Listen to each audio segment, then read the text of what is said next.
Bapak Ibu Saudara-saudara yang kami kasihi dalam Kristus Yesus, salam bagi kita semuanya. Marilah kita mendengar firman Tuhan khotbah epistel Minggu tanggal 27 Agustus tahun 2023. Sebelumnya mari kita berdoa. Damai sejahtera dari Allah Bapa yang melampaui segala akal, itulah yang akan memelihara hati dan pikiran kita dalam Kristus Yesus Tuhan kita. Amin. Firman Tuhan bagi kita tertulis di dalam Markus 8 ayat 27 sampai ayat 30. Demikian firman Tuhan di bawah perikop pengakuan Petrus. Kemudian Yesus beserta murid-muridnya berangkat ke kampung-kampung di sekitar Kaisarea Filipi. Di tengah jalan ia bertanya kepada murid-muridnya, katanya, "Kata orang, siapakah aku ini?" Jawab mereka, "Ada yang mengatakan Yohanes Pembaptis, ada juga yang mengatakan Elia, ada pula yang mengatakan seorang dari para nabi." Ia bertanya kepada mereka, "Tetapi apa katamu, siapakah aku ini?" Maka jawab Petrus, "Engkau adalah Mesias." Lalu Yesus melarang mereka dengan keras supaya jangan memberitahukan kepada siapapun tentang Dia. Demikian pembacaan firman Tuhan. Ibu bapak saudara-saudara yang kami kasihi dalam Kristus Yesus, ketika Yesus memberitakan firman Allah berkeliling dari satu kampung ke kampung yang lain dengan berjalan kaki, bahwa Yesus melakukan banyak sekali mujizat. Yesus memberi makan 5.000 orang dengan 5 roti dan 2 ikan. Dan di dalam Markus 8 ini juga Yesus memberi makan 4.000 orang. Yesus juga menyembuhkan orang-orang yang sakit dan memberitakan firman Allah di mana-mana. Sehingga dengan itu banyak orang berbondong-bondong untuk datang melihat apa yang telah diperbuat oleh Yesus. Ada yang mengikuti Yesus dengan benar, ada juga yang hanya ikut-ikutan, ada yang penasaran, bahkan ada juga yang hanya melihat Yesus tetapi tidak peduli apa yang dilakukan oleh Yesus. Bu Bapak saudara-saudara, Yesus mempertanyakan bagaimana pengenalan para murid tentang dirinya, walaupun sebenarnya bahwa Yesus telah mengetahui seberapa kenal mereka kepada Yesus. Apakah para murid ini mengenal Yesus melalui imannya, atau mereka juga hanya sebatas ikut-ikutan? Saudara-saudara, di dalam firman ini Yesus memberikan pertanyaan itu ketika mereka sudah sampai di sekitaran Kaisarea Filipi. Menurut Yesus, Kaisarea Filipi adalah sebuah kota yang pada saat itu menjadi tempat yang sangat strategis. Mengapa dikatakan tempat yang sangat strategis? Karena Kaisarea Filipi tempat penyembahan berhala yang begitu besar. Di sana juga tempat Herodes Agung membangun kuil untuk menghormati kaisar. Sehingga di sana banyak sekali penyembahan berhala. Banyak kali orang-orang kafir di sana. Sehingga Yesus mau mengingatkan juga kepada para murid supaya para murid nanti memberitakan Injil Kerajaan Allah di Kaisarea Filipi. Supaya apa? Supaya ketika firman Tuhan diberitakan di sana, maka ketika orang-orang menerima mengikuti Yesus, maka akan semakin banyak orang yang mengikuti Yesus di dalam kehidupnya. Ibu bapak saudara-saudara, sebagai tempat yang sangat strategis, tentu tempat yang strategis itu, ketika di tempat itu adalah masih subur penyembahan berhala, itu adalah tempat yang sangat strategis untuk memberitakan firman Allah atau memberitakan Injil. Di dalam firman ini, setelah itu Yesus mengajukan pertanyaan kepada para murid dengan mempertanyakan, "Kata orang, siapakah aku?" Ini pertanyaan yang pertama. Kata orang, siapakah aku? Tentu bahwa para murid pasti mendengar dari orang banyak tentang siapa Yesus. Walaupun sebenarnya bahwa Yesus tahu semuanya. Lalu para murid menjawab, ada 3 jawaban yang mereka sampaikan. Ada orang banyak mengatakan bahwa Yesus adalah sebagai Yohanes Pembaptis. Ada yang mengatakan Nabi Elia. Ada yang mengatakan salah satu dari para nabi. Mengapa Yohanes Pembaptis? Ada keyakinan pada saat itu yang beredar bahwa Yohanes Pembaptis telah dipenjara dan dibunuh. Dia telah kembali. Karena sama-sama Yesus memberitakan kerajaan Allah dan memberitakan pertobatan kepada semua orang supaya menerima kerajaan Allah. Dan Yohanes Pembaptis juga menyerukan pertobatan kepada semua orang untuk menyambut Mesias.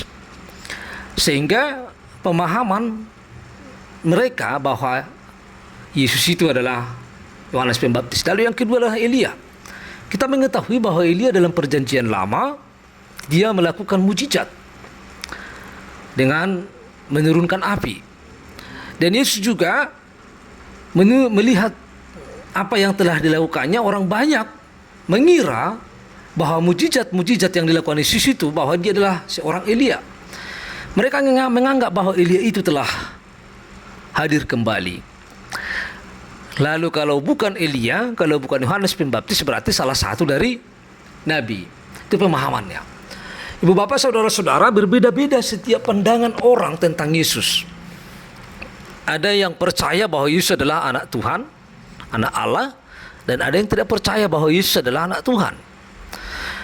Ada yang percaya dan hanya percaya bahwa Yesus adalah hanya sebagai nabi yang diutus oleh Allah. Lalu pertanyaan selanjutnya Yesus tanyakan kepada para murid, menurutmu siapakah aku ini? Saudara-saudara, Petrus sebagai perwakilan menjawab, atau kita katakanlah bahwa Petrus sebagai juru bicara para murid pada saat itu mengatakan, engkau adalah Mesias. Ini jawaban Markus. Kalau kita lihat Injil Matius, dia mengatakan engkau adalah anak Allah, engkau adalah Mesias, anak Allah yang hidup. Jawabannya singkat, padat, dan jelas. Lalu jawaban ini Yesus katakan di dalam Injil yang lain bahwa itu berasal bukan dari dirinya, tetapi dari Allah yang membuka jawaban itu kepada Petrus. Sehingga jawabannya itu benar dan tidak dibantah oleh Yesus. Jawabannya itu bahwa tidak dibantah oleh Yesus, berarti Yesus adalah benar-benar anak Allah, dia adalah Mesias. Mesias artinya yang diurapi. Yang diurapi oleh Allah. Sehingga dia datang, disuruh, diutus oleh Allah, menjelma menjadi manusia, dan dia sendiri adalah Allah itu sendiri yang datang kepada dunia ini. Saudara-saudara, kalau kita melihat jawaban dari Simon Petrus ini, dan jawaban mewakili para murid semuanya, bahwa jawaban Petrus itu adalah sungguh jawaban yang sangat rohani. Jawaban melalui iman. Jawaban melalui pengalaman imannya bersama-sama dengan Yesus di dalam setiap kehidupannya. Dalam artian bahwa Petrus telah mengenal Yesus secara benar di dalam kehidupannya. Sehingga dia dapat mengaku bahwa Yesus adalah Mesias, anak Allah. Saudara-saudara, sebelum pertanyaan ini bahwa para murid telah banyak sekali melihat apa yang telah diperbuat oleh Yesus karena mereka bersama-sama dengan Yesus. Mereka berkeliling bersama-sama dengan Yesus kemana-mana untuk memberitakan firman Allah. Lalu setelah Petrus mengaku bahwa Yesus adalah Mesias, anak Allah yang hidup, lalu Yesus mengatakan supaya mereka jangan memberitakannya atau mereka jangan menyampaikannya, memberitahukannya kepada siapapun tentang dia. Bapak saudara-saudara, mengapa Yesus melarang ini? Tentu Yesus melarang mereka untuk memberitakan ini atau sebagai suatu peringatan yang disampaikan Yesus, bukan karena Yesus takut, tetapi supaya setiap orang biarlah mengenal Tuhan melalui pengalaman rohaninya dan mengenal Tuhan melalui imannya di dalam hidupnya. Supaya setiap orang yang mengenal Tuhan dengan benar melalui iman, karena pengenalan Tuhan melalui iman itu akan menjadikannya mengenal Tuhan dengan benar. Oleh karena itu, yang kedua, bahwa waktunya belum tiba para murid untuk menyampaikan itu. Biarlah suatu saat mereka memberitakan firman Allah. Saudara-saudara, para murid dapat melihat dengan jelas siapa Yesus itu. Tetapi mereka belum tentu mengerti bagaimana caranya Yesus akan memenuhi misinya sebagai Mesias. Misi mesianiknya tidak dapat dipahami dengan benar tanpa salib dan kebangkitan. Jadi Yesus ingin mereka menunggu sebelum mereka mulai memproklamasikan dia sebagai Mesias. Tuhan tahu pekerjaannya belum selesai dan akibatnya pesan Injil masih belum lengkap. Saudara-saudara, terlalu dini para murid untuk pergi ke dunia untuk memberitakan kabar baik sampai setelah kematian dan kebangkitannya. Untuk menunjukkan bahwa ini adalah motivasi utama di balik peringatannya, Tuhan segera mulai membahas peristiwa kematian dan kebangkitannya nanti dalam Markus 8 ayat 31 sampai selanjutnya. Saudara-saudara yang terkasih di dalam Kristus Yesus, tentu melalui firman ini kita melihat para murid telah mengenal Yesus dengan benar. Saudara-saudara, pengenalan yang benar kepada Yesus akan membawa kita kepada pengakuan atas janji keselamatan melalui Mesias.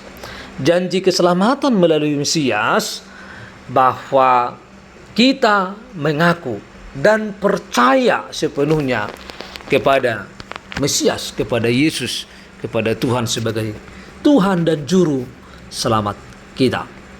Maka pengenalan kita kepada Tuhan akan membawa kita kepada pengakuan yang benar. Nah, bagaimana kita mengenal Tuhan?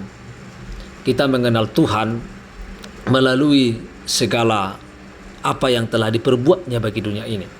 Kita mengenal Tuhan melalui firman-Nya. Kita mengenal Tuhan melalui segala iman kita kepada Tuhan di dalam setiap kehidupan kita. Saudara-saudara, siapakah Yesus menurut kita?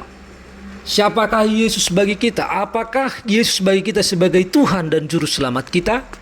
Kalau kita mengaku bahwa Yesus Tuhan adalah Juru Selamat kita di dalam setiap kehidupan kita, maka kita akan tunduk kepada otoritas Allah. Kita akan mengaku bahwa Tuhanlah segalanya dalam hidup kita, bahwa Tuhanlah segala sesuatu dalam hidup kita. Tiada dapat kita menduakan Tuhan di dalam setiap kehidupan kita. Tetapi kita senantiasa percaya penuh dan mengaku bahwa Yesus adalah Tuhan kita sebagai Mesias dan Juru Selamat kita.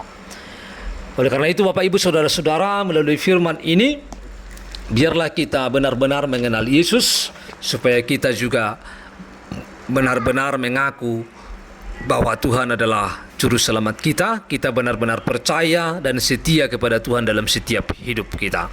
Amin, kita berdoa.